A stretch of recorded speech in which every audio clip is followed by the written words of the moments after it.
Bonsoir à toutes et à tous, on se retrouve pour un focus assez spécial puisqu'effectivement nous allons parler de cette fameuse pandémie de Covid-19 qui passe à un niveau supérieur. Le président de la République Emmanuel Macron l'a annoncé, nous sommes maintenant en guerre contre cette maladie et donc prendre la mesure de nos actions à venir et on va en débattre ce soir notamment avec un de mes observateurs, Jérémy, qui est présent. Bonsoir Jérémy. Bonsoir Harold. Et avant que les autres invités n'arrivent, à savoir monsieur Patrick Vialcollet, qui est président de la Chambre de commerce et d'industrie des îles de Guadeloupe. Il sera en compagnie de Philippe Gustin, le préfet de région. Eh bien, nous sommes en ce moment en liaison avec Valérie Denux, la directrice de l'Agence régionale de santé. Bonsoir Madame Denux. Ah, on a un petit souci, on va la récupérer très rapidement, j'espère. Vous pouvez vous installer, il n'y a pas de problème. Alors, on va commencer déjà avec Jérémy qui est sur le plateau. As-tu peur en ce moment ? Bonsoir. Personnellement, non. Non, je reste assez confiant dans les mesures qu'ont prises les forces publiques. Effectivement, les mesures de protection qui ont été prises par le président de la République sont très précieuses. On va en parler tout à l'heure, justement, on va débriefer un peu aussi toutes ces mesures gouvernementales qui ont été prises pour ces 15 prochains jours, voire ces 30 prochains jours. Et nous sommes en ce moment en direct donc avec Valérie Denux, la directrice de l'Agence régionale de santé. Bonsoir Madame Denux. C'est le CHU qui fait le dépistage, grâce bien sûr d'abord à l'appel au 15. Bonsoir. Oui, bonsoir monsieur. Vous nous recevez bien ? Très bien. Oui, alors, on aimerait faire un petit point déjà sur les contaminations ici en Guadeloupe, puisqu'on voit que les annonces présidentielles sont un peu pessimistes, en tout cas à ne pas prendre à la légère. À quel point nous en sommes ici en Guadeloupe ? Oui, en Guadeloupe, nous en sommes à 18 cas confirmés. Mais c'est important de bien comprendre qu'on valide bien ces cas. On prend la précaution de bien informer les personnes avant, évidemment, de l'annoncer. Donc, c'est tous les jours le point de situation à 11h du matin. Donc, évidemment, demain, à 11h, on arrêtera à nouveau le nombre de cas confirmés. Actuellement, nous en sommes à 18. Et combien de dépistages sont réalisés par jour ?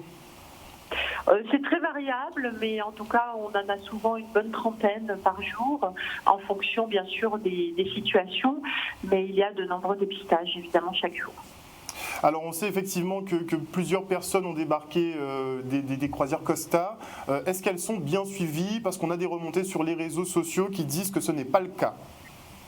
Vous savez, les réseaux sociaux disent beaucoup de choses et il faut faire vraiment très attention. En tout cas, nous, on leur a donné à tous systématiquement un numéro de téléphone auquel ils peuvent s'adresser s'ils ont besoin d'informations ou s'ils ont des signes qui peuvent évoquer le coronavirus.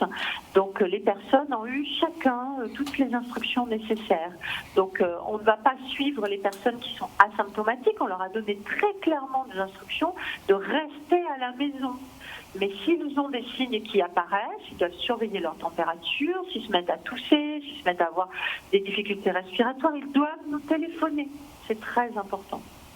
Alors, pour notre démenti éventuel, toujours sur les réseaux sociaux, puisque ça va très vite, il y a un message qui est en train de circuler sur un certain docteur Sévère, et un message qui émanerait de l'ARS et qui demanderait justement à toutes les personnes ayant été en contact avec ce docteur basé sur Saint-François de se rapprocher de vos services. Écoutez, vous savez, les gens créent des faux messages, donc je ne sais pas pourquoi il y a ce message. En tout cas, moi, je n'ai pas à valider ce type de message-là. Maintenant, il est vraiment dramatique de se dire qu'on donne le nom des gens qui peuvent être éventuellement cas possibles, alors que les choses n'ont pas été vérifiées. Parfois, on fait 2 prélèvements, voire 2 analyses sur le même prélèvement avant de valider. C'est trop important. Je trouve ça vraiment pas bien du tout. Quelles sont les recommandations, une fois de plus, adressées à la population ?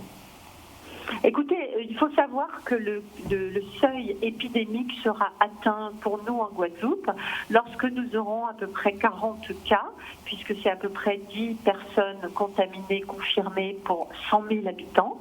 Et donc nous en sommes malheureusement pas très loin. Donc il faut comprendre que nous sommes quand même encore à un stade où on n'a pas franchi ce seuil.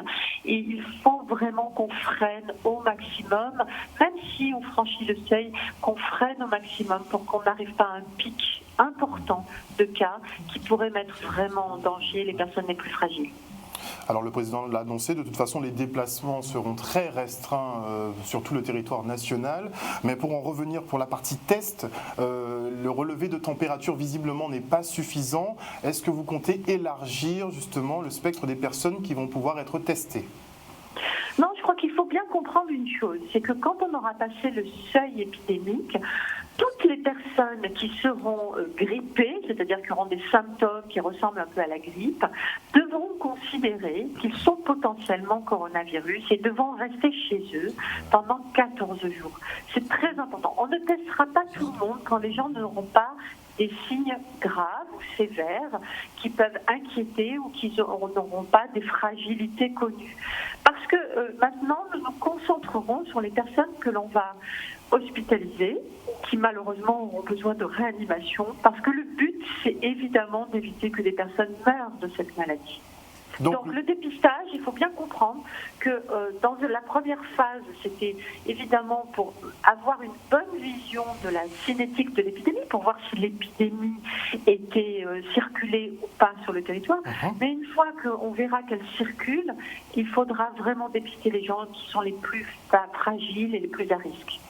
Est-ce qu'on est à même de pouvoir traiter quand même les cas de Covid-19 pour éventuellement avoir des rémissions ?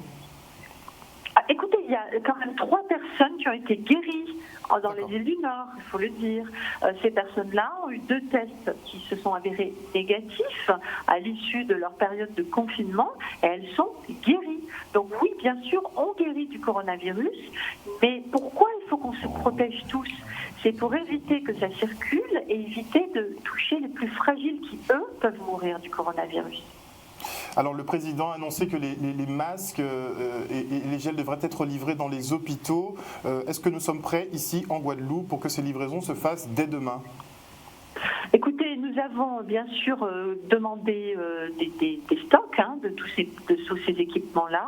Donc moi j'ai eu tout à l'heure une conférence téléphonique avec le ministère qui nous a bien confirmé que nos demandes ont été prises en compte et que nous allons être livrés. Mais le délai d'acheminement sera de combien de temps ? C'est par avion, donc c'est rapide. Par avion, c'est quand même vraiment très rapide. Et il faut savoir aussi que nous avons encore des stocks sur le territoire. Nous en avons distribué aux professionnels de santé libéraux et dès que j'en recevrai d'autres, évidemment, j'en redistribuerai. Et puis, nous avons les hôpitaux qui ont des stocks et ils m'en font des remontées de leurs stocks. À ce jour, ils ne sont pas en difficulté, d'autant plus qu'ils ont déprogrammé les interventions chirurgicales qui ne sont pas urgentes, de façon à conserver justement tous les masques chirurgicaux nécessaires. Merci beaucoup Valérie Denuc, je le rappelle, directrice générale de l'Agence régionale de santé. Merci monsieur.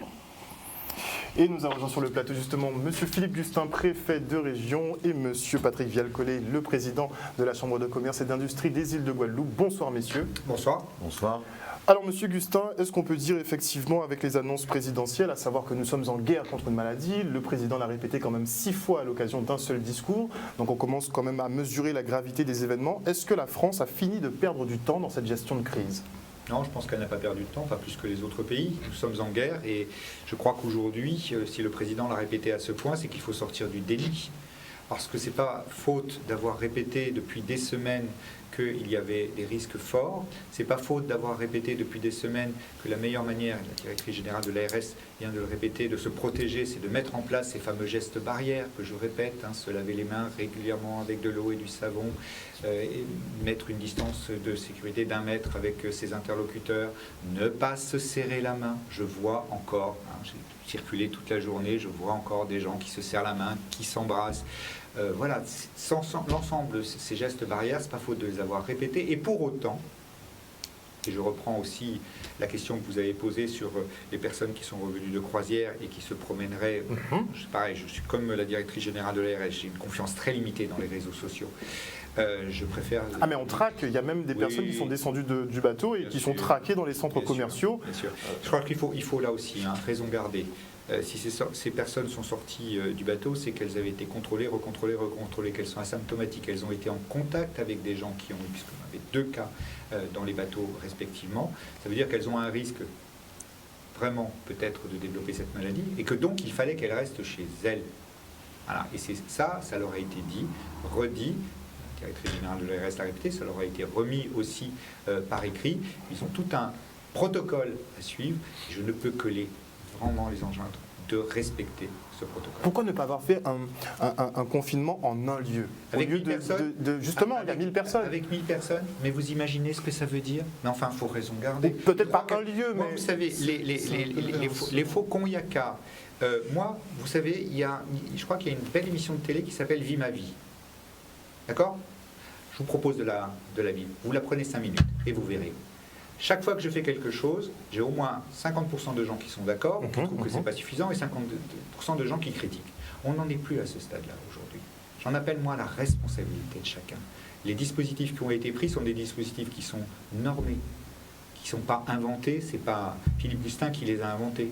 Ça relève de protocoles qui sont définis et qui ont été respectés avec ces personnes. Et nous n'étions plus dans la période qu'on a connue en métropole, au début de l'épidémie, avec en particulier les gens qu'on a rapatriés de Wuhan, vous vous souvenez, qui ont été mis en quarantaine. Nous n'étions même pas au début du stade 1. Nous sommes en Guadeloupe, nous étions en Guadeloupe au moment des événements que vous relatez en stade 2, où on ne met plus les gens en quarantaine, on les confine chez eux, on les laisse parce que la volumétrie est trop importante. Encore une fois, 1000 personnes, vous voyez que c'est bel et bien. Je faisais quoi? Je mettais des chiens pour les garder? Vous vous rendez compte ce que vous êtes en train de dire? C'est complètement impossible. Ça n'aurait pas tenu une seule seconde et nous aurions eu la révolution sur le territoire. Moi, je préfère en appeler à la responsabilité de ces gens, mais à la responsabilité de chaque Guadeloupéenne et de chaque Guadeloupéen. Mais on s'expose quand même à un risque. Mais on s'expose à un risque. Vous avez peut-être le coronavirus en ce moment. Et j'ai quand même accepté de venir sur ce plateau parce que je sais que je ne serai pas plus proche de vous d'un mètre. Je sais que je ne vous serrerai pas la main. Je sais que je ne vous embrasserai pas. Voilà, respectons déjà ces gestes-là. Et tout le monde, vraiment, parce que nous avons vraiment une impérative nécessité là, vraiment, de freiner cette épidémie, et parce que nous savons très bien aussi les fragilités de notre Guadeloupe. Hein, qui est vieillissante, on le sait. Vieillissante, avec un système de santé qui est ce qu'il est. Donc voilà, il ne faut surtout pas, la directrice générale l'a dit tout à l'heure, nous arrivons à un stade de l'épidémie, de la pandémie, où il faut que nous fassions attention aux plus fragiles, parce qu'il ne faut pas emboliser le système de santé avec des gens qui sont gravement atteints. Donc voilà, aujourd'hui, responsabilité, responsabilité, responsabilité. J'avais mis une question. Oui, bonsoir Monsieur le Préfet, bonsoir Monsieur Vial-Collet. Alors moi, la question qui me vient à l'esprit, c'est en regard de la gravité de la crise, est-ce que vous ne pensez pas que les gestes sont peut-être un peu trop simplistes? Bah justement, monsieur, c'est ça qui est terrible. Vous employez exactement le bon terme. C'est tellement simpliste qu'on ne le fait pas. Alors, vous voyez, si, je vais reprendre toujours mon même exemple. La grippe. La grippe, nous avons la chance, contrairement au coronavirus, qui est un virus émergent, qu'on apprend à connaître au fil de l'eau. Hein. On en découvre tous les jours. C'est probablement le bas blesse. Nous n'avons pas de vaccin. La grippe, il y a un vaccin. Il y a plus de 15 000 morts par an en France qui meurent de la grippe. Ici, sur le territoire guadeloupéen, on doit être à peu près à 1 ou 2% de couverture vaccinale. Vous voyez, même quand on a le vaccin, on ne se vaccine pas. Donc moi, aujourd'hui, par rapport à ce coronavirus, l'état de la science, et je suis très humble, je ne suis pas médecin, c'est quand même bel et bien de se dire que si ces gestes simplissimes sont mis en place par chaque Guadeloupéenne et chaque Guadeloupéen, nous allons retarder la contamination. Donc si je comprends, Mais je vous en prie. si je comprends bien, en fait, finalement, le fameux pic n'étant pas encore atteint, on ne peut rien faire d'autre qu'attendre qu'il arrive, en fait. On peut retarder, et c'est déjà beaucoup. On peut retarder parce que plus on va retarder, moins on aura là aussi, parce que n'oublions pas que nous avons en ce moment aussi sur le territoire la grippe, la dengue. C'est ça aussi notre fragilité, plus le coronavirus. Et le volcan. Ah bon, alors à ce moment-là, si vous voulez aller comme ça, nous avons le volcan et nous avons le séisme. Je peux vous dire juste une chose, parce que j'ai l'impression quand j'écoute ça que c'est simpliste à vous écouter finalement, puisque je suis là en train de vous écouter, et je me dis c'est simpliste et pourquoi on ne le fait pas? Ah voilà. C'est une de mes interrogations. Et je vais vous dire la chose suivante. Est-ce que tout le monde et tous les Guadeloupéens ont bien compris que ce virus, il ne se balade pas tout seul? On le transporte. C'est nous, les êtres humains, qui le déposons ici, sur quelqu'un, sur une matière, et que ce faisant, les mêmes personnes reprennent et les déposent. Qu'est-ce qu'on peut faire contre quelque chose qu'on véhicule ? Se laver les mains, pourquoi ? Parce que chaque fois qu'on se lavera les mains, on remet le compteur à zéro. Excusez-moi d'être un petit peu pragmatique. Je suis infirmier. Oui, non, mais je dis ça. Non, mais je veux dire, c'est simple. Quand on dit ne pas se donner la main, tout simplement parce que comme on se donne la main une dizaine, une vingtaine ou une cinquantaine de fois par jour, on se dit que si on ne fait pas ça, ben déjà, c'est déjà pas mal. Et puis on dit une distance de mètre. Pourquoi ? Parce qu'on sait qu'on le véhicule par des postillons. Parce que, bon. Écoutez, franchement... en plus, si vous êtes personnel de santé, vous devez... Voilà, allons-y. Non, mais personnellement, martelons. Si vous voulez, je suis entièrement d'accord avec le message de prévention. Effectivement, on est complètement dans une phase de prévention secondaire, si je comprends bien.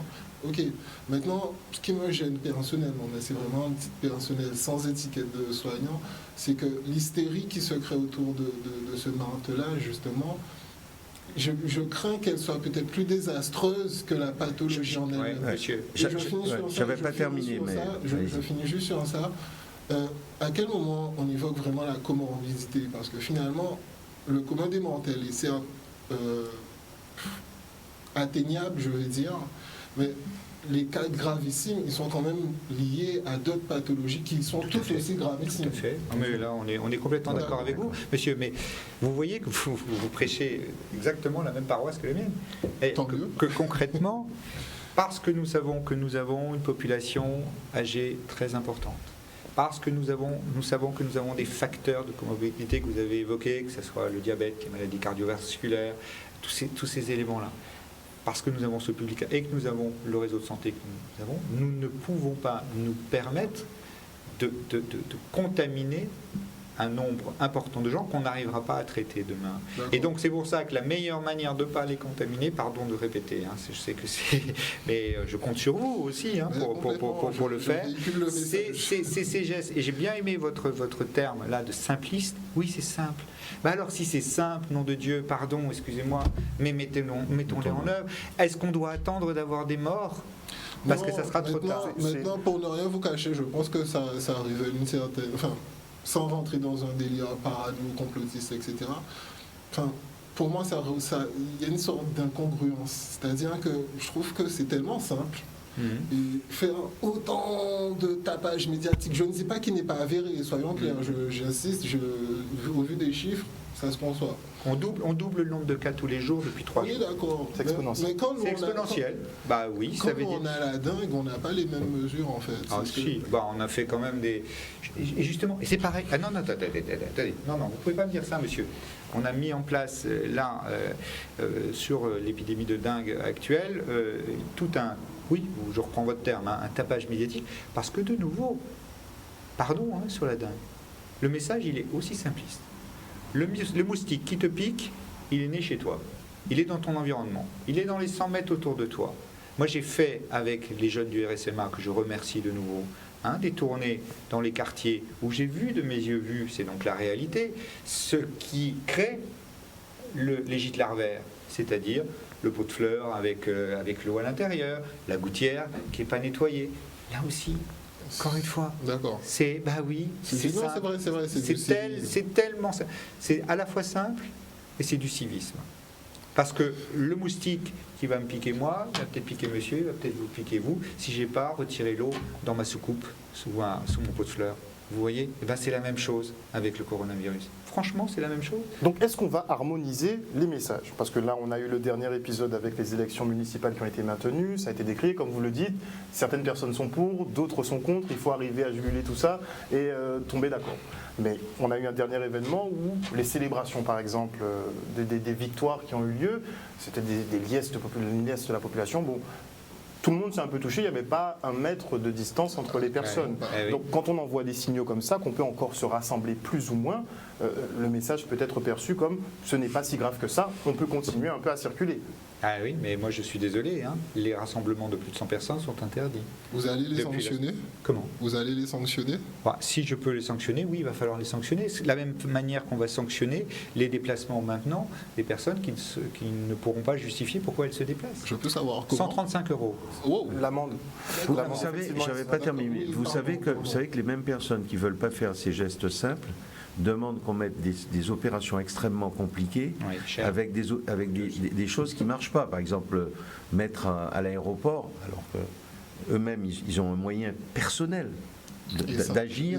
Ils disent ils vont demander à l'État de mettre tester tout le monde, de confiner tout le monde. Prendre les prises de sang.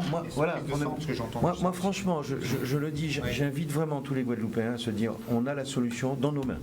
On a la solution dans nos mains. Alors peut-être qu'il faudrait nous éclairer aussi sur les tests, puisqu'on en a beaucoup parlé, mais finalement, hormis ceux qui ont été testés, on ne sait pas de quoi il en revient. C'est-à-dire on a beaucoup parlé de tests. Vous venez de me dire qu'ils ont un certain coût. Mais finalement, ils consistent en quoi les tests? C'est des prises de sang? C'est juste un prélèvement? Non, c'est même pas une prise de sang. On met prélèvement nasal. Un genre de coton-tige qui va très profond et qu'on tourne.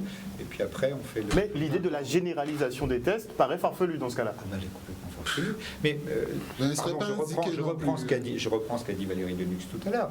À partir du moment où on va passer dans le seuil stade épidémique, c'est-à-dire, elle vous l'a dit très clairement, quand on va passer les 40 cas avérés, là, à ce moment-là, on ne va pas s'amuser à tester tout le monde, c'est impossible, ça va exploser. On va réserver ces tests et on va réserver toute la force de l'organisation des soins à s'occuper des plus vulnérables. Et puis les autres, dès qu'ils vont avoir les symptômes qui ressemblent un petit peu à la grippe, il faut qu'ils estiment qu'ils sont atteints par ce virus. Et il faut donc, là, deuxième consigne, rester chez soi pendant 14 jours, et ne pas contacter les autres. Voilà. Et surtout éviter l'automédication. Et éviter, vous avez tout à fait raison, parce que je disais tout à l'heure qu'on découvre ce virus au fil du temps, et on s'est aperçu d'une modification, vous l'avez vu en Italie. Mais là, c'est pas les fake news. Il y aurait 3 souches. Voilà, et puis beaucoup de jeunes gens qui ont été touchés, alors qu'on avait plutôt des personnes âgées, vulnérables, qui avaient plusieurs pathologies, ce qu'on disait tout à l'heure. Et ces jeunes gens sont des jeunes gens qui ont pris certains médicaments qu'il ne faut pas prendre, qu'on prend en général quand on a le rhume. Comme les anti-inflammatoires, il ne faut pas les prendre. Voilà, il ne faut surtout pas prendre ces anti-inflammatoires parce que ça complique le diagnostic et puis ça peut avoir des effets fatals. Donc pas de test, on l'aura compris, pas de test dans les ports et les aéroports. Non, de la même manière, je veux tuer la directrice générale de l'ARS, encore une fois, je ne le suis pas, mais sera sans doute contente que je le dise ici. Je l'ai vu tout à l'heure dans une télévision concurrente de la vôtre, on prend la température à l'entrée. Très bien, ça rassure les agents à l'intérieur, je peux le comprendre, encore une fois, c'est de... Mais est-ce que c'est efficace? Mais non, ça n'a aucune efficacité. D'accord. Je vous rappelle que la plupart des gens sont asymptomatiques et donc n'ont aucune température. Je vous rappelle que si j'ai de la température, je prends un Doliprane, j'en ai pas, donc vous pouvez être machin. Je peux vous signaler aussi que je peux avoir de la température et que c'est pas le coronavirus, parce que c'est la dingue ou parce que j'ai attrapé autre chose. Donc encore une fois, on veut rassurer, alors que, je reprends les termes de monsieur, chacun doit être responsable avec des gestes simplistes. Voilà. Essayons déjà de mettre en œuvre ces gestes simplistes et d'être responsable pour soi-même, mais surtout, comme d'habitude, quand on a une pandémie de ce type-là, pour les autres. Alors on revient à un sujet qui fâche. Donc, est-ce que le transfert des passagers des croisières est finalisé? Est-ce qu'il est terminé? Non, il n'est pas finalisé. Il le sera Combien demain, de personnes il le sera demain à midi. Je rappelle qu'en tout, nous avions 3500 personnes sur les deux navires qu'il fallait à la fois les Guadeloupéens, à peu près 1000, qui ont débarqué sur les 3 navires, parce qu'il y avait aussi de MSC, et puis 2500 qui devaient regagner leur pays. Voilà, il fallait qu'ils regagnent leur pays. Ces 2500 ont tous été, je le répète, vus, revus. Ils ont quitté la Guadeloupe et nous avons mis en place ce qu'on appelle dans notre jargon nous un cordon sanitaire. Concrètement, ils avaient des bus qui les prenaient à la descente du bateau et qui les emmenaient dans des avions qui leur auraient été réservés, c'est-à-dire ils n'étaient pas mélangés. Et ils ne passaient pas par le terminal? Ils ne passaient pas par le terminal. Nous avons fait vraiment une procédure vraiment accélérée pour qu'il y ait le moins de contacts possible. Je remercie d'ailleurs tous ceux qui ont quand même, parce que d'abord sur le terrain, il y avait le SAMU, il y avait la Croix-Rouge, il y avait vraiment, on a mis les moyens aussi pour accueillir ces gens et puis faire tous les tests, faire tout ce qu'il y avait à faire pour s'assurer que tout marche bien. C'était une très très grosse logistique qui s'achèvera demain à midi avec le dernier départ du dernier vol, j'espère, avec les derniers passagers. Alors, fermeture de l'espace Schengen dès demain. Oui. Les Français quand même pourront continuer à circuler entre les DOM et l'Hexagone, on imagine. Oui, mais avec des restrictions. Enfin, des restrictions. C'est-à-dire concrètement, les voyages d'agrément vont cesser. C'est-à-dire on ne viendra plus faire du tourisme ici. D'accord. Et pour venir ici, seuls les regroupements familiaux ou les voyages avec une nécessité professionnelle auront la possibilité de se faire. Et il faudra aussi à l'entrée respecter les règles qui sont celles de tout le reste de la population, c'est-à-dire éviter les déplacements. Alors, un point important, de la même manière que nous avons dû gérer le cas des passagers des navires de croisière. Les autres touristes, on en fait quoi? Nous devons gérer, voilà, à peu près 15 000, 17 000, on ne sait pas exactement, touristes qui sont là en ce moment sur notre territoire, sur notre belle Guadeloupe, et qu'ils doivent rentrer chez eux. Parce qu'ils le souhaitent. On ne peut pas d'abord les garder ici. On comprend, on peut bien comprendre. Voilà. Donc nous sommes en train, j'ai rencontré cet après-midi des compagnies aériennes, nous sommes en train de monter ce rapatriement qui devra être achevé dimanche prochain. C'est-à-dire jusqu'à dimanche prochain, nous conservons l'intégralité du nombre de vols que nous avons par jour sur la métropole. Nous en avons 6 quotidiens. Et donc, d'ici dimanche prochain, il faut que nous procédions au départ de ces touristes qui doivent regagner leur... Après réduction drastique du trafic aérien. Après, il y aura une réduction drastique, naturellement, par attrition normale, c'est-à-dire concrètement. Nous devons aussi dans le même temps, j'insiste bien, de le dire, jusqu'à dimanche prochain, mais avec les réserves que j'évoquais tout à l'heure, rapatrier aussi nos compatriotes résidents ici en Guadeloupe qui veulent rentrer en Guadeloupe. Parce que ce n'est pas un risque supplémentaire. Beaucoup y verront un risque supplémentaire. Là aussi... ils auront à se soumettre aux mêmes règles que les autres de responsabilité. Est-ce que les mesures qui ont été faites par le président... De la même manière, excusez-moi. Allez-y. Il y a 7 000 et 8 000 kilomètres. J'habite Paris et je veux me rendre à Toulouse. Aujourd'hui, je suis libre de le faire.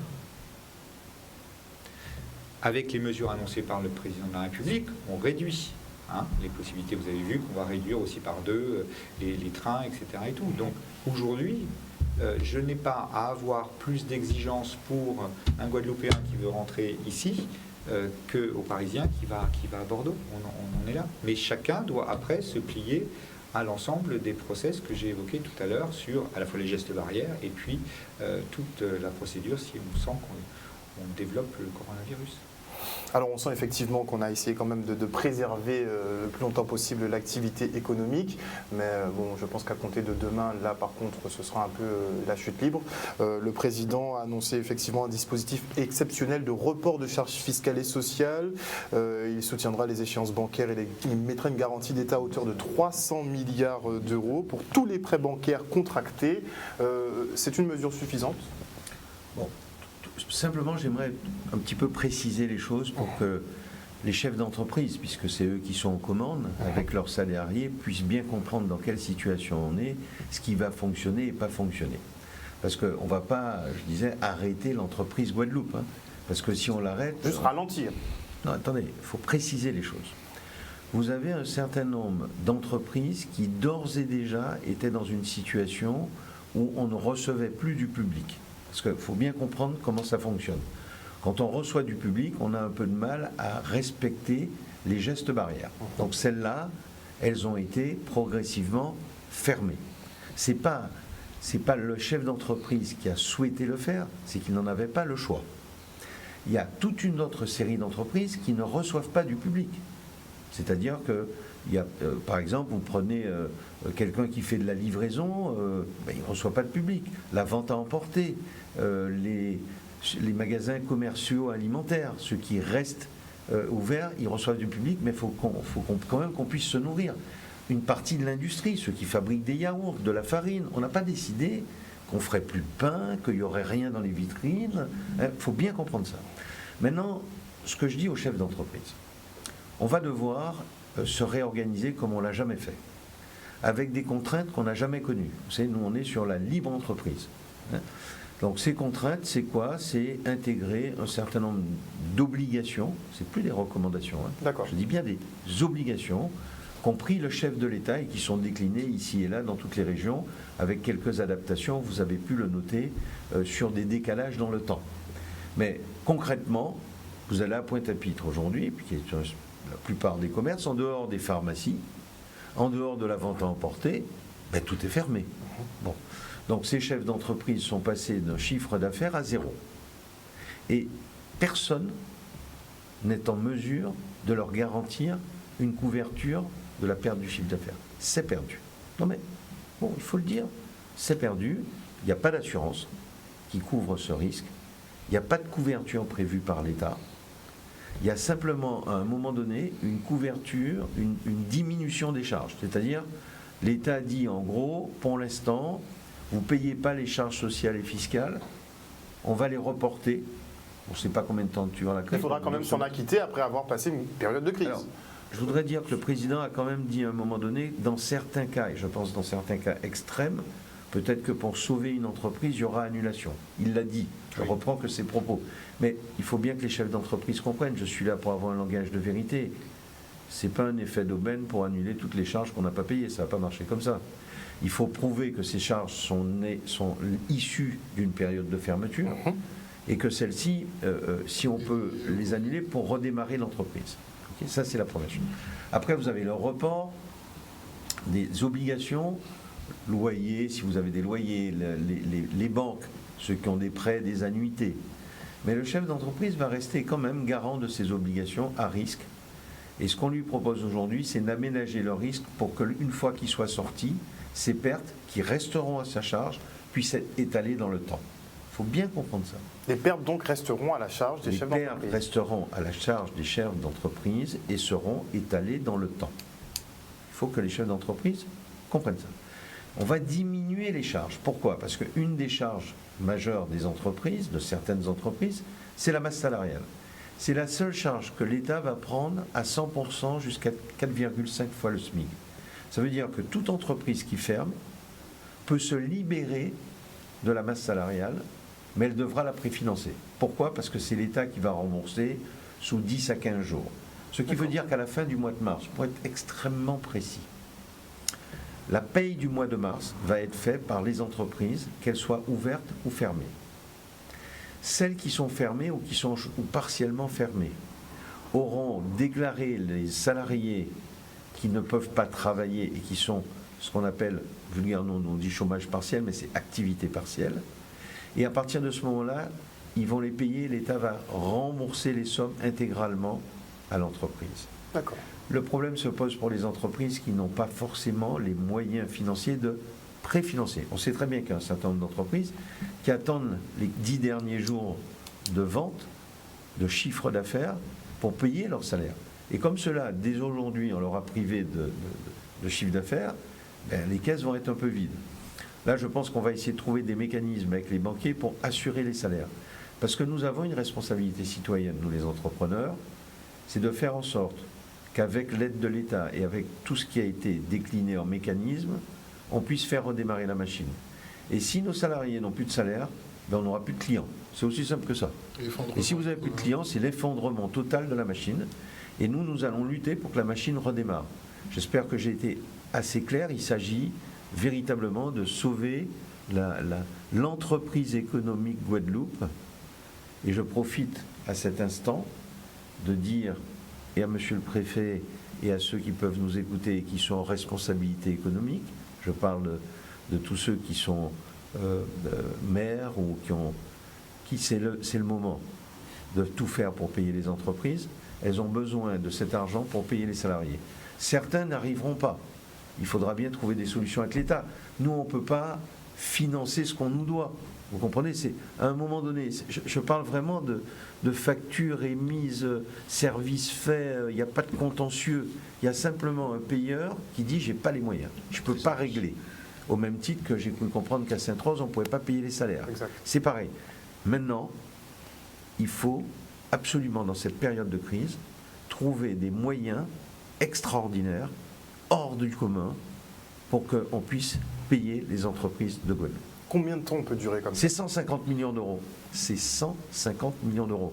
Si c'était 5-10 millions, c'est à l'échelle, allez, j'ai envie de dire, c'est peut-être à l'échelle de la région. 150 millions d'euros, c'est pas à l'échelle d'une banque où il faut trouver un dispositif. Pour 150 millions d'euros, pour quelle période? Juste pour boucler Non, je parle de factures qui sont dues. Ah, qui sont dues, 150 millions. Il y a 150 millions de factures, peut-être monsieur le préfet peut le confirmer, 150 millions. en souffrance d'entreprises qui ont travaillé, payé leurs salariés déjà. Hein. C'est-à-dire que l'entreprise, elle s'est acquittée des dépenses pour faire ça. Parce que ce n'est pas 150 millions d'euros de bénéfices. Hein. C'est 150 millions d'euros de travail qui ont été financés et payés. Donc à un moment donné, c'est le moment de solder. C'est des ardoises. Hein. Vous voyez ce que je veux dire? C'est des ardoises. Donc nous, aujourd'hui, il faut qu'on trouve une solution parce que les chefs d'entreprise ont besoin de ça. Et puis après, donc, pour finir, moi, j'essaie de donner une image pour que les chefs d'entreprise se retrouvent. La phase 1, notre phase 1, c'est une phase dure pour nous, c'est la fermeture progressive d'une partie de nos entreprises et celles qui ont pu rester ouvertes ne vont pas travailler normalement. L'activité ne sera pas comme d'habitude. Soyons sereins. Il y a peut-être un effet d'aubaine pour quelques grandes surfaces qui vendent de l'alimentaire. Clairement. Mais ça va, les ordinateurs, mais ça c'est pas quelque chose qui va durer et s'inscrire. Il y a peut-être un effet d'aubaine pour Netflix dans les abonnements, parce que c'est sûr que devant sa télé et Canal+, peut-être qu'on va y aller. Mais ça, c'est la phase 1. La phase 2, c'est la gestion de la crise. Ça va arriver tout de suite. La mise en sommeil un peu dans l'entreprise, en payant les salaires parce qu'on les aura mis en activité partielle, en reportant les échéances et en gérant avec son banquier un certain nombre d'échéances. Parce que le banquier, il ne va pas vous dire « je remets, je reporte à la dernière échéance ». Il faudra quand même qu'on lui demande. Il y aura une instruction, il y aura peut-être un système de garantie qui sera mis en place. Bon, tout un système. Et puis la troisième phase, celle qu'on attend tous, la phase de sortie. Et la phase de sortie, c'est quelque chose qui ne va pas être facile parce qu'il faudra aider les entreprises à redémarrer. Il y a des secteurs où les gens, ils n'attendent pas derrière la porte. Prenez le secteur touristique, j'aime bien dire ça parce que c'est le plus frappé.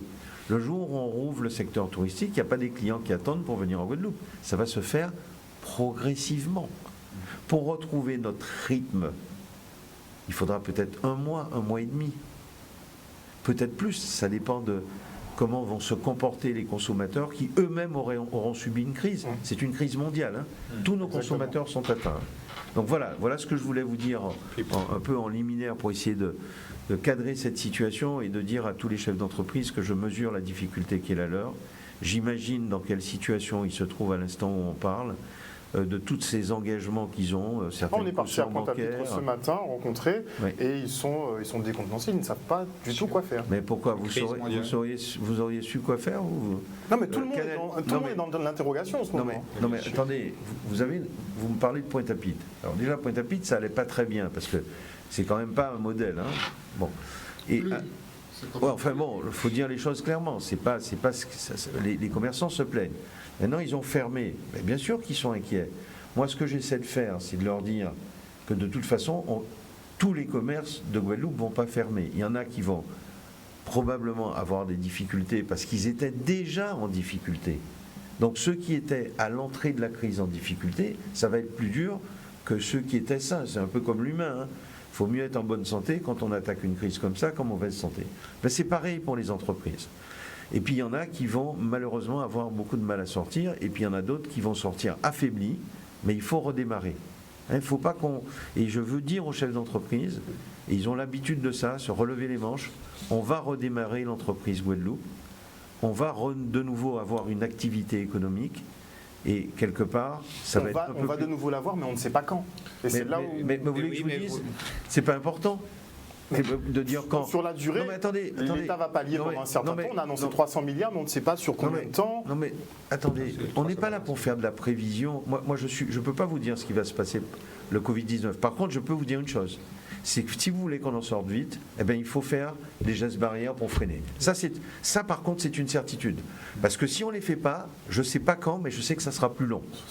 Ça, je sais faire. Moi, je me permets de rajouter exactement ce que vient de dire le président. Des gestes simplistes, hein, ça c'est ça.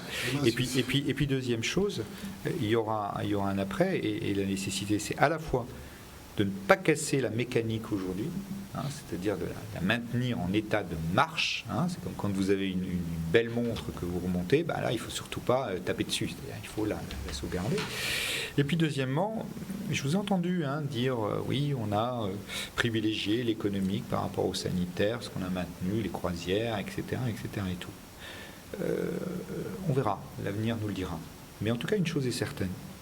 Moi, j'ai souhaité, à la fois avec les passagers là, des deux bateaux, et maintenant avec les touristes, que les choses se passent le mieux possible. Qu'ils ne gardent pas un mauvais souvenir de la Guadeloupe. Ils vont de toute façon garder un souvenir mitigé quand même de leur croisière, de leur séjour, parce qu'ils sont sauf que moi je veux qu'ils puissent dire en rentrant, oui, bah, j'étais en Guadeloupe au moment du coronavirus et on m'a bien traité. Ça s'est bien passé malgré tout. On m'a aidé à partir, on m'a aidé à rentrer chez moi et je m'en souviendrai. Et je peux vous assurer, j'en ai rencontré de ces gens qui m'ont dit on se souviendra de la Guadeloupe parce que c'était bien organisé, c'est ça ma préoccupation. On est la seule région dans la Caraïbe à les avoir acceptés et s'être occupé de leur transfert. Et à s'être occupé de A à Z parce que là aussi, on peut être fier d'être français de temps en temps. Oui, mais vous êtes mis quand même une partie de la population à dos. Oui, alors là, il y en aura toujours. Franchement, je crois qu'en tout cas, aucun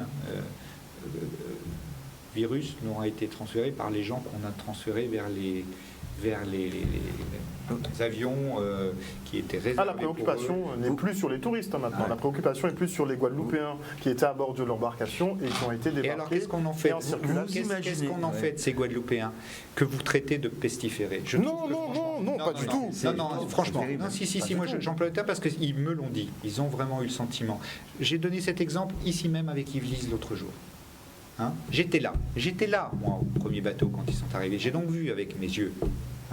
Il y avait ce groupe de Basse-Terre, 28 personnes, avec des vieilles personnes, des enfants qui étaient là, qui étaient venus quand ils avaient pris leur bateau de croisière avec un bus, qui attendaient le bus, qui n'est jamais venu. Et c'est de nouveau l'État, avec ses petites mains, qui a organisé dans la nuit, il était minuit, le bus pour qu'ils puissent rentrer à Basse-Terre. Où elle est la solidarité guadeloupéenne? Où est-elle? Non mais si...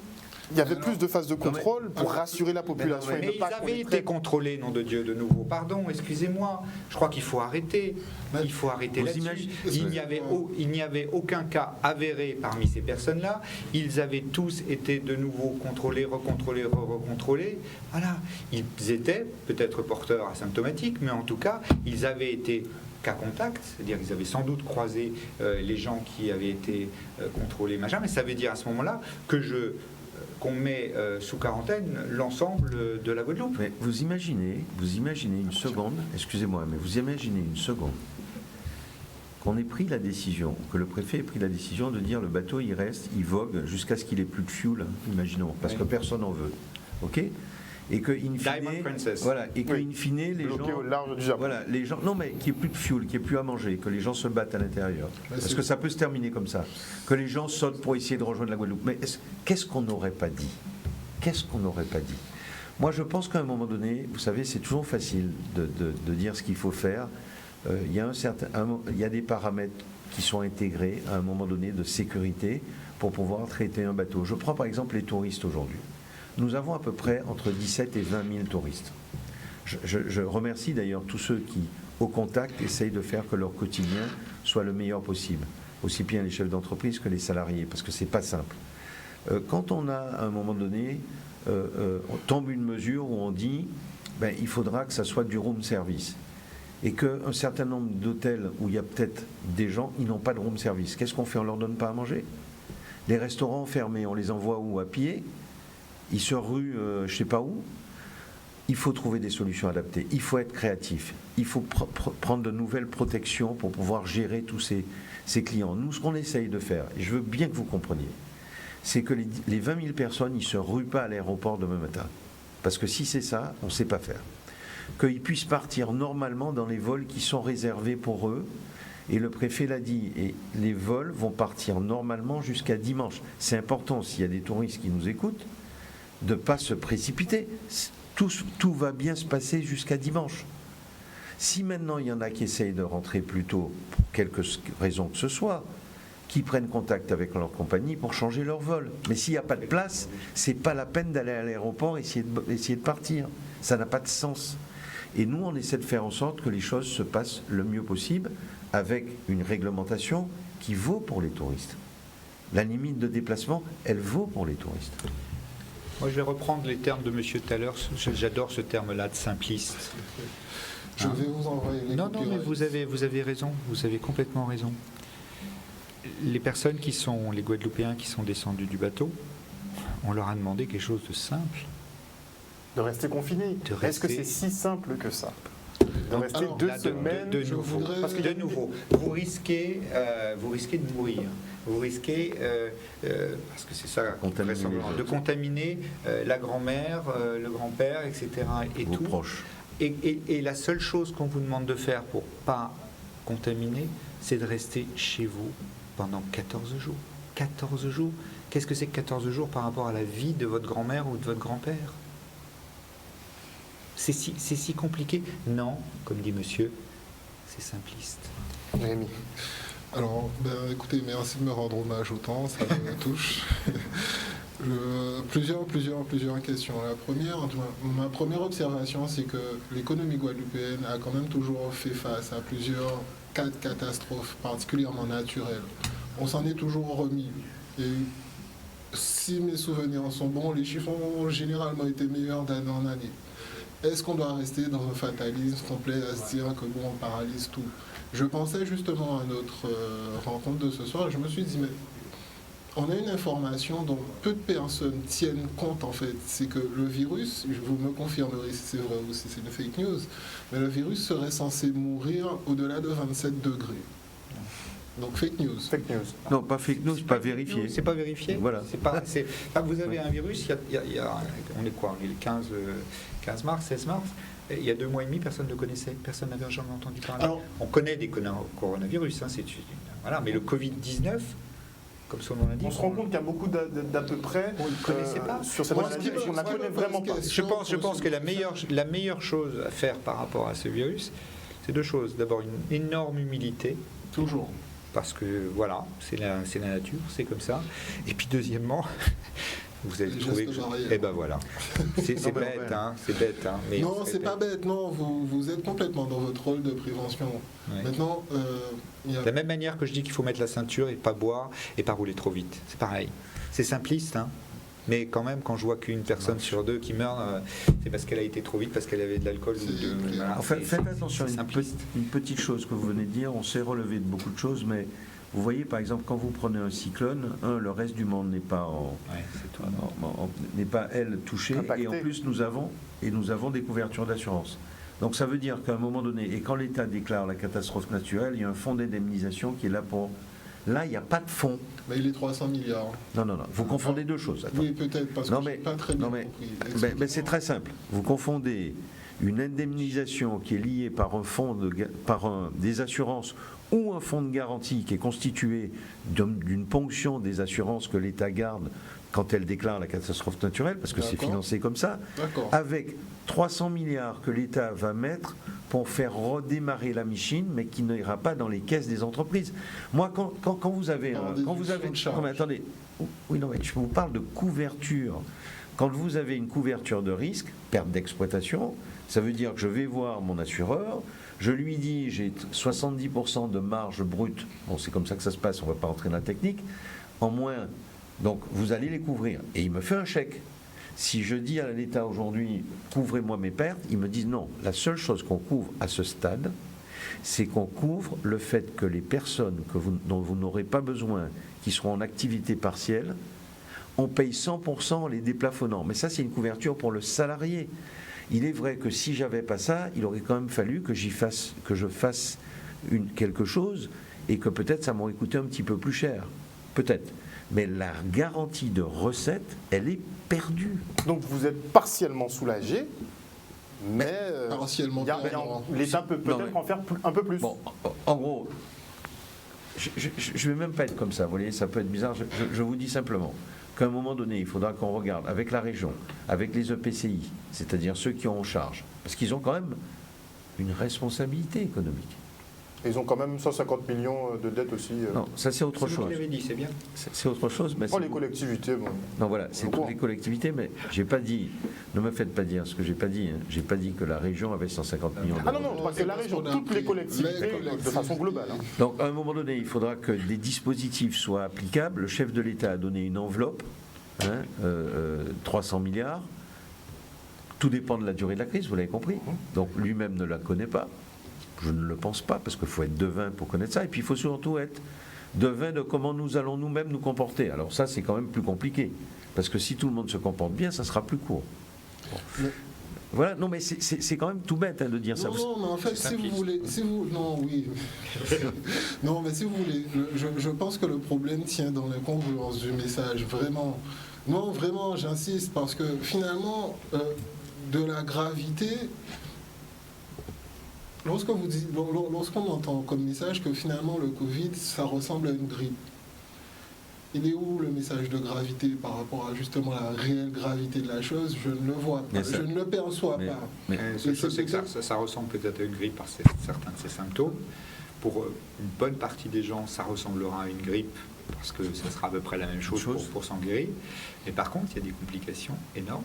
Et puis, il y a une viralité qui est énorme. Donc il faut vraiment dire que le Covid-19 est beaucoup plus grave. Le Covid-19 tue. Mais la grippe aussi.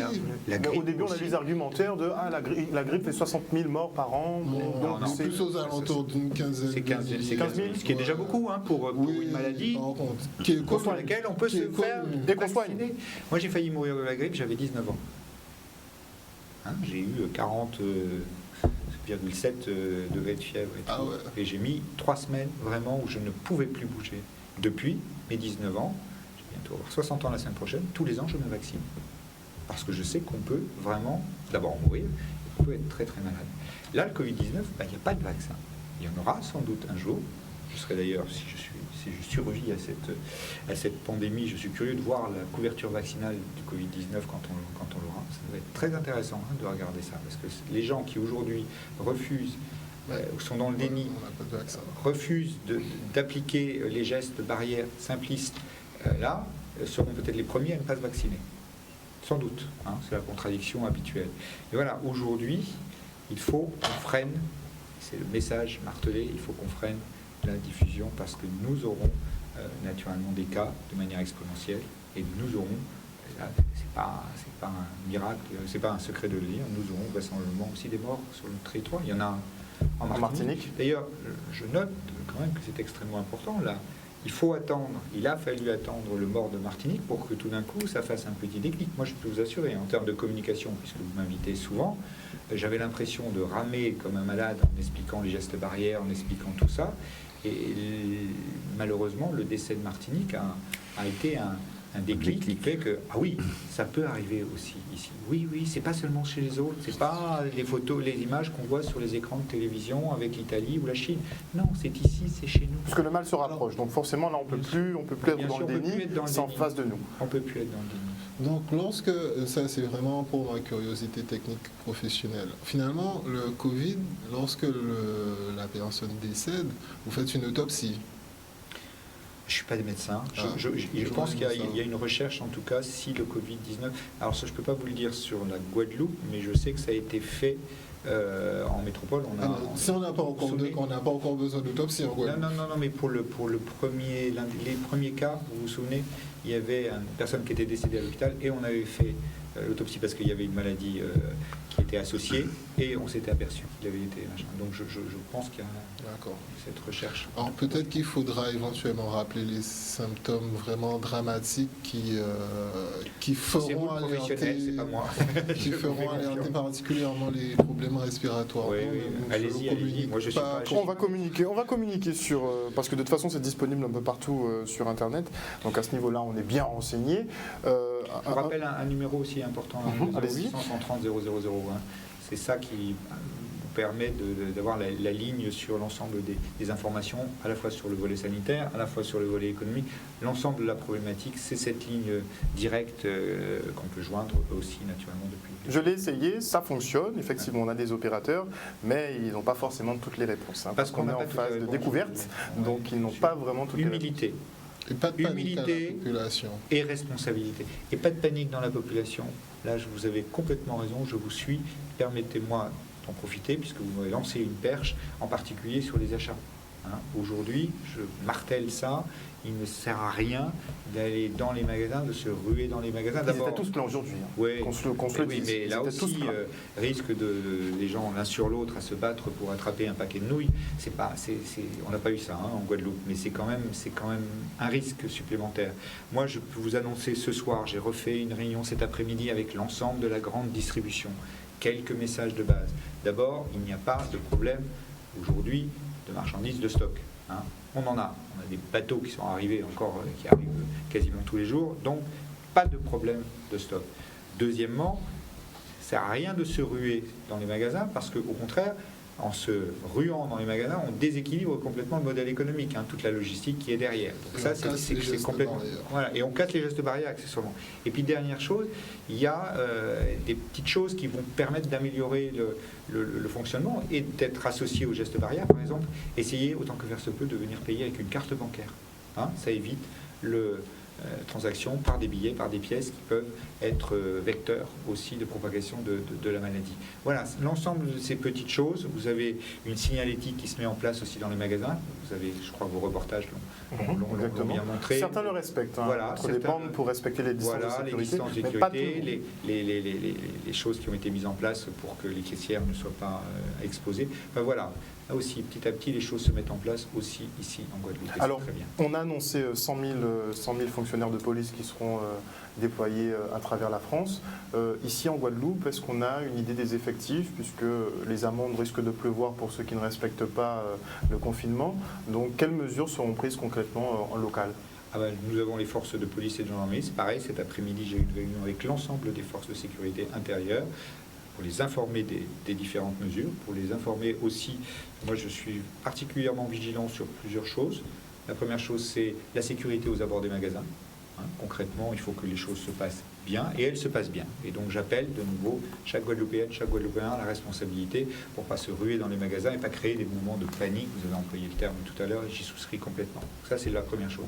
Deuxièmement, il faut que nous assurions la sécurité à l'aéroport.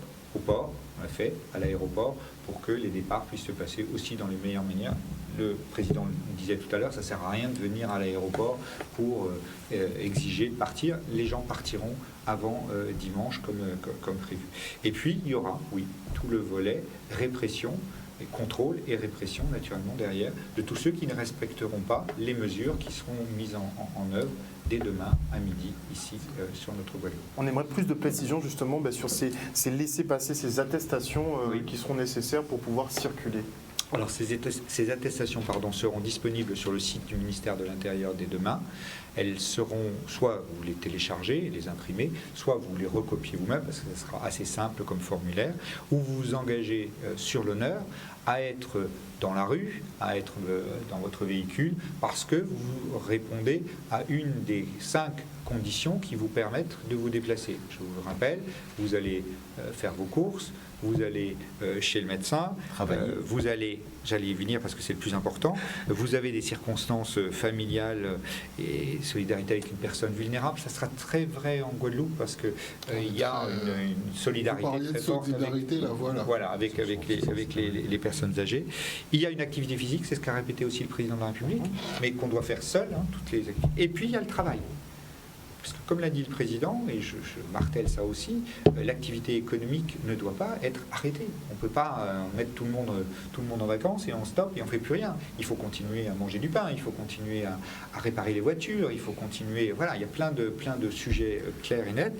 Et donc, ça suppose que pourront se déplacer les personnes qui travaillent, qui ne peuvent pas recourir au télétravail. Il y a de plus en plus de professions qui peuvent recourir au télétravail. D'ailleurs, cette crise sera sans doute un bouleversement phénoménal dans la relation de travail. Du travail phénoménal. Mais il y a des professions, vous êtes infirmier, pas que. Le télétravail, il faut... Ce ne sera pas possible. Ça sera pas possible. L'hôtellerie, il y a un service, tout ce qui est service de ce type-là, ben voilà. Donc ces salariés, ces personnes pourront se déplacer en ayant une attestation disant voilà, je suis dans la rue là en ce moment parce que je suis infirmier. Ouais. Voilà. Il ne s'agit pas de détourner les choses pour qu'on puisse être comme dans une situation normale. On est dans une situation qui n'est pas normale, où on doit limiter ses déplacements essentiellement pour des choses importantes, travailler en cas où on doit aller à l'hôpital, enfin bon, faire vous devez sortir, prendre l'air, comme on dit. Mais c'est pas j'habite Saint-François, je vais à la Pointe, je vais à la Côte-sous-le-Vent, non, ça marche pas. Si, il faut que je travaille là-bas. C'est là où ça va poser problème aussi et qu'on va avoir l'impression d'avoir des mesures contradictoires, c'est qu'on a annoncé qu'il ne fallait pas côtoyer plus de 5 personnes par jour. Donc quand on se rend au travail, on est susceptible effectivement de devoir échanger avec une dizaine, une vingtaine de personnes. Donc comment on fait pour respecter des règles quand c'est pas vraiment applicable à la vie réelle? On compte. Et s'éloigner. Oui, et puis on essaie d'éviter ce que vous avez très très bien décrit tout à l'heure, les scènes de liesse électorale avec 500 personnes. C'est derrière nous, les gens en juin. C'est derrière nous, sauf qu'il y avait déjà des règles qui s'appliquaient. Les gestes barrières, ils devaient déjà s'appliquer. Et les rassemblements de moins de 100 personnes. Et les rassemblements de moins de 100 personnes devaient s'appliquer. Je rends hommage aux collectivités, aux communes qui, ce dimanche, ont mis en place toutes les instructions que je leur avais passées. Certaines l'ont fait très bien. Très très bien. Les reportages l'ont bien montré, puis d'autres l'ont fait un peu moins. Enfin, moi je suis allé voter, c'était très bien fait, on était à distance, j'avais mon stylo. Oui. Enfin franchement, j'ai senti là... Pour le vote, c'était bien organisé. Oui, pour le dépouillement, là, ça a commencé... J'étais pas là au dépouillement, excusez-moi. Mais... C'est là que ça a commencé un le peu... Le dépouillement municipal en Guadeloupe, c'est tout un folklore. Aussi voilà. L'élection du maire, c'était... Là, permettez-moi de passer le message, parce qu'on m'a expliqué, parce que c'est ma première élection municipale, on verra si j'en vis d'autres, si je reste 6 ans encore, il y aura le deuxième tour. Et on m'a expliqué, que les élections du maire étaient des grands moments où on avait 500 personnes dans la salle. Bien non. Non. Il y avait moins de monde, mais il y en avait quand même. Non, mais il n'y a pas eu les élections. Là, ils vont avoir les élections du maire. L'installation du conseil municipal, l'élection du maire et de ses adjoints. Donc, non, il faudra... De la même manière, parce que, pardon, il y a des choses qui sont beaucoup plus graves et dont je sais qu'elles sont extrêmement importantes ici pour en avoir participé déjà à certains. Les veillées funèbres, les cérémonies aussi, tout ça. Apparemment, tous les rassemblements familiaux sont interdits. Voilà. Donc c'est quelque chose qui est extrême, c'est au moins autant stigmatisant que de ne pas se serrer la main, parce que c'est ancré dans la culture et dans la tradition guadeloupéenne. Oui. Alors est-ce qu'on doit définir finalement un point de confinement? On n'en est pas là. Encore une fois, c'est chez vous votre point de confinement. Vous y êtes, mais vous avez avec ces limitations de déplacement, cette réduction de déplacement, mais vous êtes chez vous. L'idée, c'est de rester le plus possible chez soi, et vous l'avez bien dit, d'avoir le moins de contacts possible au cours d'une même journée. Voilà. Et ces contacts, je vous rappelle là, de nouveau le côté un peu scientifique, je ne suis pas médecin, mais ce qui se vérifie de manière un petit peu empirique sur la base des 2 mois et demi de recul, c'est qu'on sait qu'il faut être pendant, là maintenant on a largement dépassé les trucs, mais à part avec le président on est à plus d'1 mètre, pendant plus de 15 minutes à moins d'1 mètre avec quelqu'un et puis échanger, etc., postillonner, voilà, c'est ça la réalité. Donc on voit bien qu'il faut avoir ce réflexe. Je sens quand même que depuis dimanche, Il y a un changement. Alors, Hein, il y a un il y a- changement de paradigme. clair. Il y a un Monsieur le changement de préfet. paradigme clair et il faut amplifier ce changement de paradigme, c'est-à-dire qu'il faut répéter. Je l'ai dit sur ce plateau l'autre jour, samedi soir, quand je suis venu avec Église. Peu de temps avant, j'étais sur un plateau d'une télévision concurrente. J'explique, je fais mes explications sur les gestes barrières, Appelez-moi, je fais. 35 minutes sur le plateau. Puis je quitte le plateau. Eh bien, votre collègue journaliste, et encore une fois, je ne lui en veux pas une seule seconde, Me serre la me tend la main pour me la serrer, alors que je venais de répéter. Et je comprends.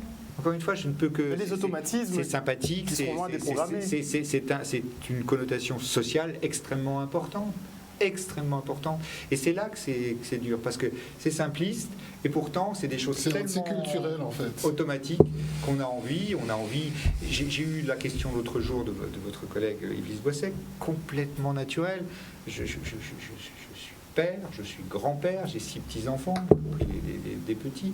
C'est terrible de se dire qu'on ne peut pas... voilà. Donc c'est tout cela qu'il faut intégrer, parce que c'est la seule manière de lutter aujourd'hui contre la propagation de ce virus. Dernière question. Oui, juste dernière question, vraiment absolue. Comment ça se passera pour le second tour? Pour le second tour des élections... Et subsidiaire, du coup, est-ce que si le second tour est vraiment reporté comme M. Macron l'a dit ce midi, cet après-midi? Pas vraiment, il est. Il est reporté. Il est reporté. C'est annoncé. C'est Qu'est-ce pas une qui se éventualité. passe pour le premier tour? On annule? Ah non, les résultats du premier tour Sont validés. sont validés, c'est-à-dire sur 35 000 communes de France, 30 000 ont déjà Oui, c'est ça. élu leur maire Ouais. au premier tour, c'est sans doute dû aussi à la participation. En Guadeloupe, de mémoire, nous avons 12 maires élus déjà À au peu premier près. tour, sur 32. Et on est un peu moins bon que la moyenne nationale, mais c'est comme ça. Donc les Ah, maires, taux d'abstention, on est pas mal. les maires élus sont élus, donc ils deviendront maires la Tête de semaine liste. prochaine quand il y aura l'installation du conseil municipal. Et puis on gèle les résultats du premier tour jusqu'au second tour. Et nous allons avoir quelque chose d'assez inédit, en particulier au sein des EPCI. Ah oui, Et oui, il faut penser à tout. On va avoir au sein des EPCI des maires nouvellement élus qui vont côtoyer des maires anciens. alors concernant va CAPEX, être ça compliqué. ne va pas changer grand-chose. Mais ça va quand même être compliqué Ça au va niveau être de cette, compliqué. Ça va être compliqué. cohabitation. Mais vous voyez, pour finir quand même quelque chose de simple. Ça fait, je crois, 3 fois que je viens sur ce plateau en 15 jours. Faisons un petit retour en arrière et voyons quelle était la situation il y a une semaine, il y a 15 jours. Et voyons tout ce qui a changé. Et là, on se demande si on n'a pas perdu du temps et qu'on aurait Non. peut-être dû suivre le modèle chinois ou le modèle italien beaucoup plus Oui, rapidement. enfin, vu le nombre de morts qu'il y a dans ces 2 pays respectifs que vous venez de citer, je ne sais pas si les modèles sont si duplicables que ça avec intérêt. Chacun aussi a son mode de société. On peut regretter que le français révolutionnaire ait besoin d'en arriver à toutes ces mesures-là pour obtempérer, parce que je ne cite pas la Guadeloupe, vous avez tous vu les photos des parcs parisiens où tout le monde se dorait au soleil ce week-end. Voilà, c'est pas normal. On n'aurait pas eu ça au Japon. Hein.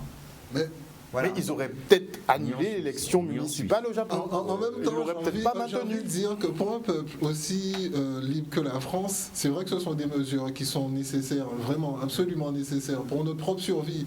Mais en même temps, c'est un peuple qui s'est battu pour sa liberté, qui est mort pour sa liberté. C'est dans notre tradition. Donc, nous demander de quelque part s'auto-flageller en ne sortant pas.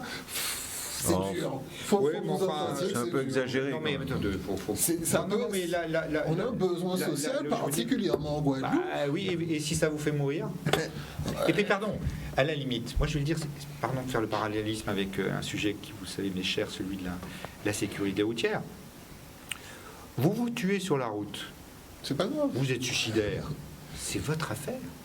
Mais vous tuez quelqu'un d'autre, Ouais. c'est quand même autre chose. Et bien c'est pareil avec le coronavirus. Sauf que le risque d'infecter quelqu'un d'autre est beaucoup plus fort, et puis ça va être démultiplié. Parce qu'on estime qu'une personne peut en infecter 3 autres. Et qu'une personne qui met en place les gestes barrières alors même qu'elle est porteuse, n'en infectera que la moitié d'une. Bah, il n'y a pas photo. entre 0,5 et puis 3, vous voyez l'exponentielle. Oui, complètement. Donc, je résume, Les comme au gestes début, barrières. les gestes simplistes. Barrières. Dernière petite projection pour finir. Certains l'ont évoqué. On ne sait pas si on peut passer vers un confinement total. Est-ce que vous pensez que c'est envisageable, puisque vous avez quand même des contacts au gouvernement? Je vais vous dire une chose. Il y a 3 jours, puisque c'était samedi, il y a un de vos collègues dans une radio amie de vous qui m'a dit: est-ce que c'est possible, monsieur le préfet, qu'on reporte le deuxième tour? Et là, je l'ai regardé, je lui ai dit: tout est possible. Mais à ce stade, on n'en est pas là. 2 jours après, on en est là. Donc ça peut être graduel. Dans 2 jours, par exemple, on peut... Là, et vous me tendez là de nouveau une perche. Moi, je crois que ce qui est le plus important, et c'est là qu'on a une réelle valeur ajoutée sur ce territoire de Guadeloupe. Vous l'avez évoqué, monsieur, tout à l'heure, avec les risques naturels que nous avons. Il y a cette habitude, je l'ai vécu ici, je l'ai vécu à Saint-Martin, d'être résilient et d'être attentif quand on a les alertes cycloniques. Hein. C'est rentré dans les mœurs. Hein. On sait ce que c'est, le jaune, le vert, l'orange, le rouge, le violet, le gris, tout ça, c'est bien intégré. Et c'est automatique. Voilà, le terme c'est automatique. Donc ça, c'est bien, mais ça suppose qu'il y ait une circulation de l'information. Et merci encore de me permettre de m'exprimer.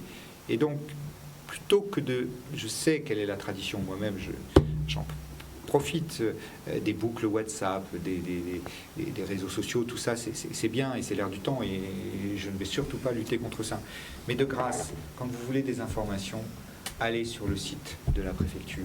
Nous publions chaque jour, on a dû publier aujourd'hui une dizaine de communiqués de presse.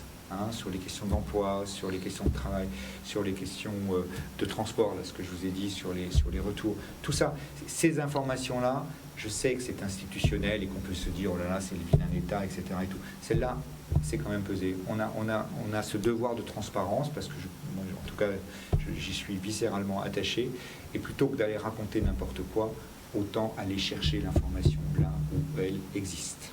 Donc, pour être clair, on a 18 cas aujourd'hui. Est-ce qu'on peut d'ores et déjà annoncer qu'on en aura beaucoup plus demain et les jours qui viennent? Bien sûr. C'est malheureusement mathématique. Là aussi, le modèle tel qu'il est vu par rapport à ça, oui. Je vous dis, on double les cas quasiment tous les jours. Mais l'idée, c'est qu'il faut à un moment stopper tout ça. Juste une dernière, mais absolue dernière question. Dernière. Hein.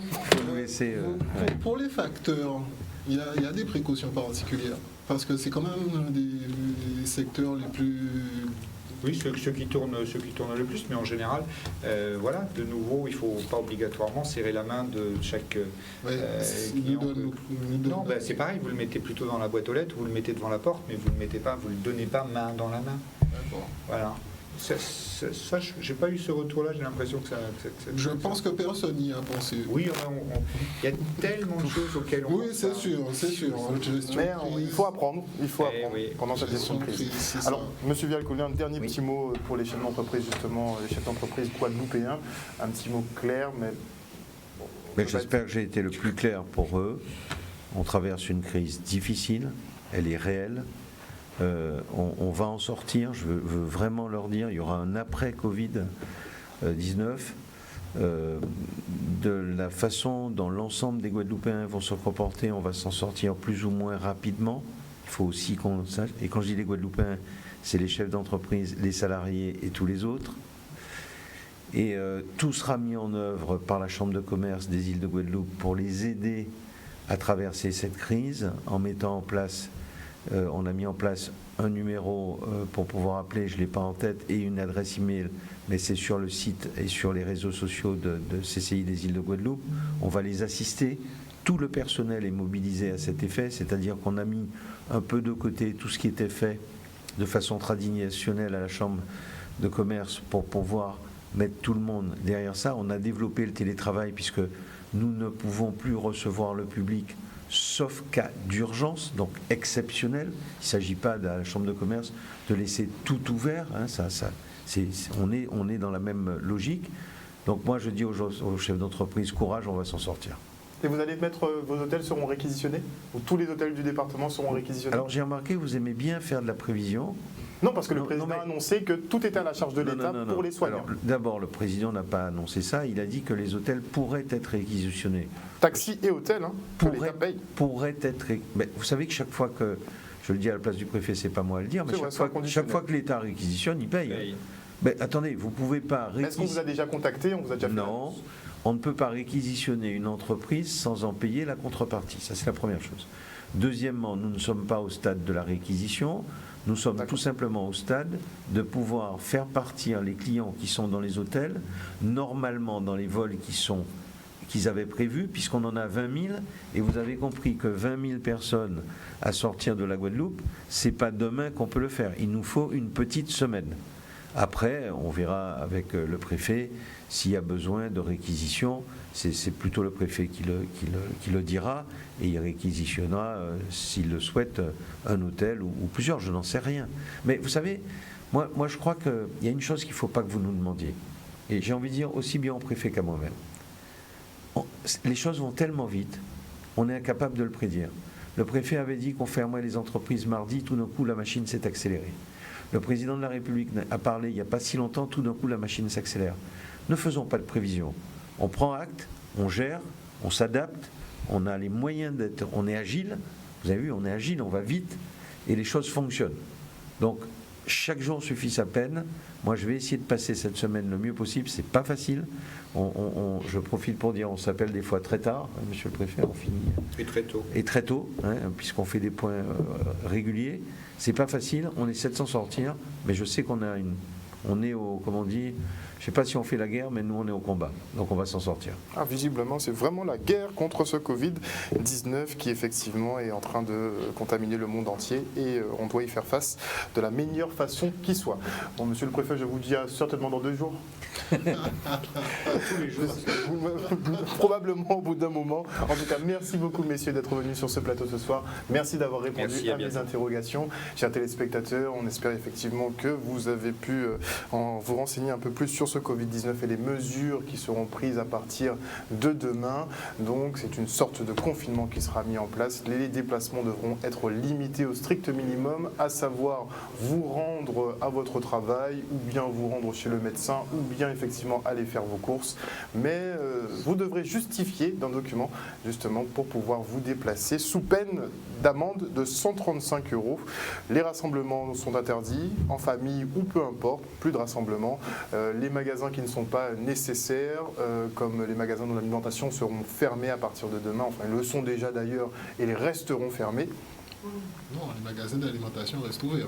Non, ils restent ouverts. Les magasins qui ne sont pas d'ordre de l'alimentation, par exemple, eux devront fermer. En fait, tout ce qui n'est pas primordial à la vie devra fermer de toute façon. Voilà, Ça, on a déjà bien compris ça et respecter aussi les gestes barrières. Donc, restez un maximum chez vous et avec pas beaucoup de personnes. Bon, ça va être compliqué. Ne touchez pas trop. Franchement, c'est compliqué. Mais bon, on Il y a fera plus face. dur, hein, excusez-moi, mais il y a beaucoup plus dur. Oui, il y a plus dur, mais Non, mais C'est le prix à payer non, pour vivre. Ouais. Pourquoi vous dites pas que moi j'ai envie que vous dites c'est simple. Pourquoi vous dites que c'est compliqué? J'aime pas terminer par. non, je dis que c'est compliqué C'est parce simple. qu'il faut qu'on prenne la mesure de tout ce qui est en train de se passer et vous savez que c'est pas le cas pour tout le Non, monde. Donc non, il non, faut- non, non. Les il faut qu'on mesures à prendre Non, non, sont simples. c'est et je crois dur, que c'est dur, ça va être favorable. dur ce qu'on traverse. Mais les gestes qu'on nous demande sont simples. On est d'accord. Vous savez, moi, pardon, je reprends encore la parole parce que c'est important le débat que vous avez là. On a une habitude, parce qu'on est dans un monde qui est celui de la science, qui est celui de la civilisation et tout. On a l'habitude d'attendre que tout vienne des autres. Hein, pour se dire, ah ben, je vais sortir. J'étais sous-préfet de Côte-sur-Loire, de la Loire, avec des inondations qui étaient. Les gens me disaient tout le temps, ah ben, il faut construire des barrages. Oui. On D'accord. attend tout. On attend tout de la technique, on attend tout de la science. Et pour autant, là, on attend naturellement cette science, hein, on attend qu'elle connaisse mieux ce virus, on attend qu'elle nous élabore, et je suis sûr qu'on y arrivera très vite, un vaccin. En tout cas, on l'espère. Et pour autant, là, aujourd'hui, on ne sait pas. La science avance, hein, et la connaissance avance. Mais ce qu'on demande, c'est des gestes simplistes venant de soi-même. Chacun peut être acteur de cette guerre. Et c'est seulement si chacun est acteur de cette guerre qu'on vaincra. On vaincra ensemble si chacun y met toute petite dose de gestes simplistes. Merci encore, monsieur. On va rester sur une touche positive. On aime ça aussi. Merci à vous, chers téléspectateurs. On se retrouve demain soir, normalement, pour une autre émission, effectivement, toujours à propos de ce Covid-19. Bonne soirée à vous.